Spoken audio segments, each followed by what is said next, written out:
নমস্কার। আমরা সবাই সত্যের সন্ধান করছি, কিন্তু সত্য কোথায়? নিশি ভরে পড়া এবং ভূতেদের কথা শুনে বড় হয়েছি। কোনটা যে সত্য এখনো অনেকেই খুঁজে বেড়াচ্ছি, কারণ আমরা সবাই কিছু পাওয়ার আশায় ভান করতে ব্যস্ত। ঈশ্বরের খোঁজ কেউই করে না।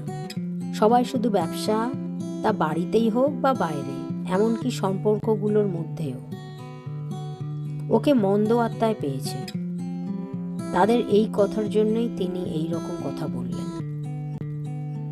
তখন যিশু তাদের বললেন, আমি শয়তানকে বিদ্যুৎ ঝলকের মতো আকাশ থেকে পড়তে দেখলাম। তাদের ডেকে উপমা দিয়ে বললেন, শয়তান কিভাবে শয়তানকে ছাড়াতে পারে? কোনো রাজ্য যদি নিজের মধ্যে ভাগ হয়, তবে সেই রাজ্য ঠিক থাকতে পারে না। আর কোনো পরিবার যদি নিজের মধ্যে ভাগ হয়ে যায়, তবে সেই পরিবার টিকে থাকবে না। আর শয়তান যদি নিজের বিরুদ্ধে হয়ে ওঠে ও ভিন্ন হয়, তবে সেও টিকে থাকতে পারে না, কিন্তু সেটা শেষ হয়ে যায়।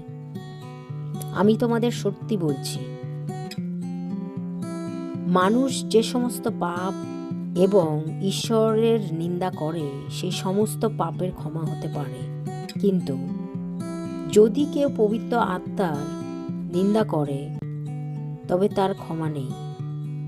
তার পাপ চিরস্থায়ী। চোর আসে চুরি, বধ ও ধ্বংস করবার জন্য। আমি এসেছি যেন তারা জীবন পায় এবং সেই জীবন অধিক পরিমাণে পায়। জয় যিশু, হালেলুয়া। ধন্যবাদ। পবিত্র পিতা ঈশ্বরের জয় হোক, হালেলুয়া। প্রভু, আমরা সবাই এমন কিছু করছি যার সত্য অর্থ আমরা জানি না, অভ্যস্ত তাই করছি। কারণ আমরা একনিষ্ঠতায় কম, লোক দেখানোর স্বার্থে গুরুত্ব বেশি দিই। কেউ কিছু করছে, আমাদেরও তা করতে হবে, এমনকি তা অকাজ হলেও। ঈশ্বর আমাদের ভান করার মানসিকতা থেকে মুক্ত করুন, সত্যকে দেখতে, সৎ হয়ে বাঁচতে এবং গুরুত্বপূর্ণ কাজের উপায় দেখান। আমাদের শতকোটি আগাম ধন্যবাদ জানাই। জয় যিশুর জয় হোক। আমেন।